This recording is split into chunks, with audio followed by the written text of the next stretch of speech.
بسم اللہ الرحمن الرحیم۔ السلام علیکم۔ امام بخاری رحمۃ اللہ علیہ کا غصہ پی جانا۔ عبداللہ بن محمد سیاد رحمۃ اللہ علیہ ذکر کرتے ہیں کہ ایک مرتبہ میں امام بخاری رحمۃ اللہ علیہ کی خدمت میں حاضر ہوا۔ اندر سے آپ کی کنیز آئی اور تیزی سے نکل گئی۔ پاؤں کی ٹھوکر سے راستے میں رکھی ہوئی روشنائی کی شیشی الٹ گئی۔ امام صاحب نے ذرا غصے سے فرمایا، کیسے چلتی ہے؟ کنیز بولی، جب راستہ نہ ہو تو کیسے چلیں؟ امام صاحب یہ جواب سن کر انتہائی تحمل اور بردباری سے فرماتے ہیں، جا میں نے تجھے آزاد کیا۔ سیاد فی کہتے ہیں، میں نے کہا اس نے تو آپ کو غصہ دلانے والی بات کہی تھی، آپ نے آزاد کر دیا۔ فرمایا، اس نے جو کچھ کہا اور کیا میں نے اپنی طبیعت کو اس پر آمادہ کر لیا۔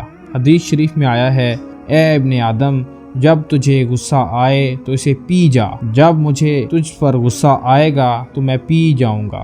بعض روایتوں میں ہے، اے ابن آدم، اگر غصے کے وقت تو مجھے یاد رکھے گا، یعنی میرا حکم مان کر غصہ پی جائے گا، تو میں بھی اپنے غصے کے وقت تجھے یاد رکھوں گا، یعنی ہلاکت کے وقت تجھے ہلاکت سے بچا لوں گا۔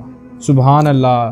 اس سبق آموز کہانی سے ہمیں سبق ملتا ہے کہ ہمیں جہاں بھی موقع ملے اپنے غصے کو پی جانا چاہیے اور سب کو معاف کر دینا چاہیے۔ جیسا معاملہ ہم اللہ سے اپنے لیے چاہتے ہیں، اسی طریقے سے ہمیں دوسروں کے لیے بھی ویسے معاملات کرنے چاہیے۔